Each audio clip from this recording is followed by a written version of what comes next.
Assalamualaikum warahmatullahi wabarakatuh. Selamat pagi. Hari ini kita akan bahas tentang teori kuantitas uang modern dan permintaan uang untuk transaksi.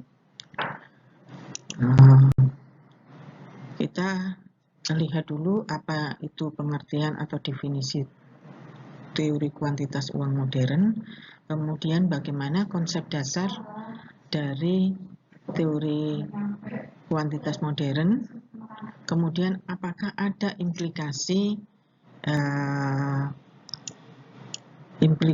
dari implikasi kebijakan dari teori kuantitas modern tersebut.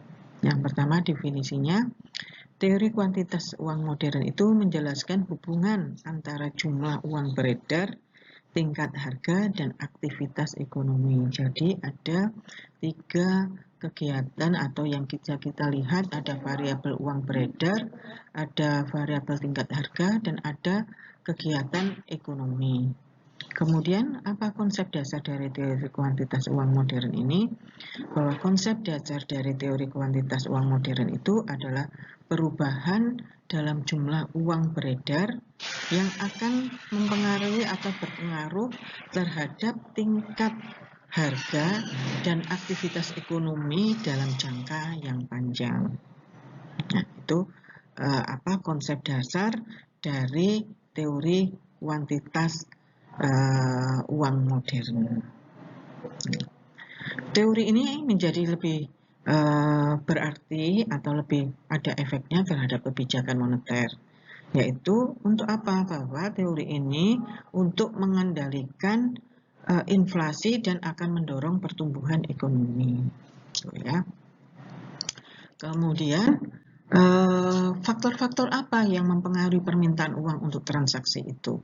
Yang pertama ada tingkat pendapatan, yang kedua adalah tingkat harga, yang ketiga adalah teknologi pembayaran. Tingkat pendapatan, semakin tinggi pendapatan seseorang atau semakin tinggi pendapatan masyarakat, maka berefek pada semakin banyak atau besarnya permintaan uang untuk membiayai transaksi sehari-hari. Nah, itu. Kemudian apa faktor yang mempengaruhi permintaan uang untuk transaksi itu pada tingkat harga? Bahwa kenaikan permintaan uang ini akan berpengaruh terhadap kenaikan harga barang dan jasa yang akan meningkatkan permintaan uang untuk melakukan transaksi. Kemudian pengaruh terhadap teknologi pembayaran, bahwa inovasi teknologi seperti e-wallet dan mobile banking dapat mengubah pola permintaan uang tunai. Ya, jadi mengubah permintaan terhadap uang tunai. Kemudian yang akan kita bahas adalah apa sih hubungan teori kuantitas uang modern ini dan permintaan uang untuk transaksi? Ada 3 yang kita soroti. Yang pertama itu kenaikan jumlah uang beredar. Akan terjadi kenaikan jumlah uang beredar. Bahwa kenaikan uang beredar itu akan meningkatkan permintaan uang untuk transaksi karena ada lebih banyak uang yang beredar di masyarakat. Kemudian efek yang berikutnya adalah penurunan tingkat suku bunga. Penurunan tingkat bunga ini akan mendorong kenaikan permintaan uang untuk transaksi karena biaya peluang memegang uang tunai menjadi lebih rendah. Yang ketiga, pengaruhnya terhadap kenaikan tingkat harga akan meningkatkan permintaan uang transaksi ini karena transaksinya akan menjadi lebih tinggi. Nah, yang berikutnya, apa dampaknya? Dampak perubahan variabel ekonomi itu pada permintaan uang untuk transaksi ini. 1, terhadap pendapatan. 2, terhadap inflasi. Yang ketiga, terhadap suku bunga. Nah, terhadap pendapatan, kenaikan pendapatan nasional akan meningkatkan permintaan uang untuk transaksi. Sedangkan dampak pada inflasi, tingkat inflasi yang tinggi akan mendorong naiknya permintaan uang untuk transaksi. Tingkat inflasi. Inflasi itu kategorinya ada berapa? Kategorinya ada yang rendah, sedang, tinggi, atau hiperinflasi. Gitu ya. Nah, sekarang dampaknya pada suku bunga. Pada suku bunga bahwa penurunan suku bunga akan berakibat pada akan meningkatkan permintaan uang untuk transaksi. Jadi suku bunga yang turun itu berpengaruh terhadap permintaan uang untuk transaksi. Jadi akan meningkat suku bunga yang turun itu. Kemudian apa? Bagaimana hubungannya teori kuantitas uang modern itu dalam kebijakan moneter? Yang pertama, mengendalikan inflasi. Yang kedua, bermanfaat untuk stabilisasi ekonomi. Yang ketiga, akan berdampak terhadap pertumbuhan ekonomi. Yang pengendalian inflasi, dengan mengatur jumlah uang yang beredar, bank-bank sentral dapat mempengaruhi tingkat harga dan inflasi. Jadi, dengan mengatur, siapa yang mengatur jumlah uang yang beredar itu adalah bank. Lembaga keuangan. Nah, lembaga keuangan ini adalah lembaga keuangan atau pemerintah, yaitu bank sentral dalam hal ini, ya. Kemudian untuk stabilisasi ekonomi.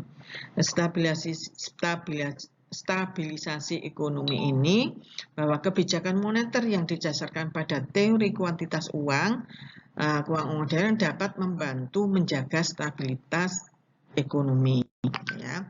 Kemudian apa dampaknya terhadap pertumbuhan ekonomi?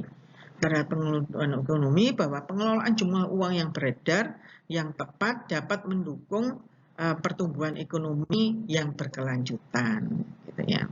Nah, kemudian apa sih tantangan dan implikasi teori kuantitas uang modern ini? Yang pertama terhadap stabilitas velocity of money, stabilitas kecepatan uang yang beredar, uang darahnya.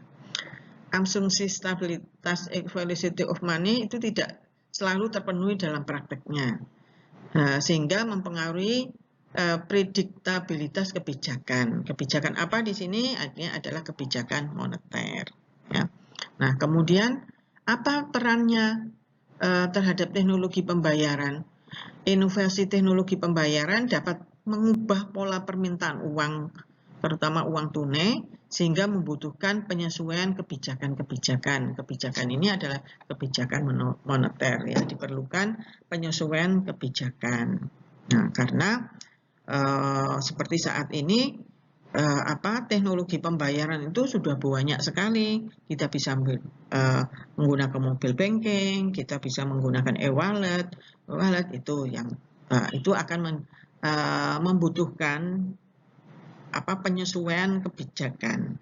Nah, faktor-faktor ekonomi yang saling berkaitan ini membuat ini sulit diterapkan secara langsung terhadap kebijakan. Itu adalah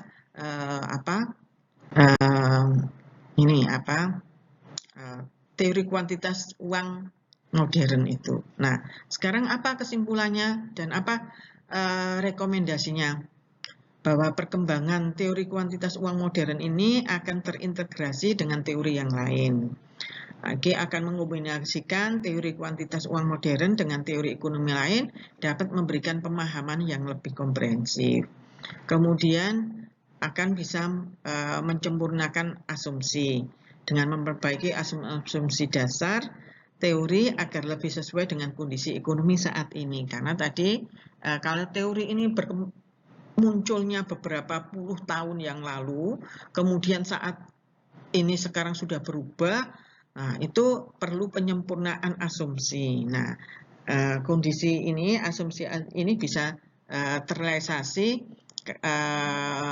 dengan menyempurnakan atau melihat hubungan teori kuantitas uang dengan kondisi saat ini. Kemudian analisis empiris yang kuatnya diperlukan penelitian empiris yang mendalam untuk menguji relevansi dan aplikasi teori ini dalam konteks kebijakan. Itu saja. Itu adalah kesimpulan dari rekomendasinya. Untuk semuanya ini, terima kasih. Wassalamualaikum warahmatullahi wabarakatuh.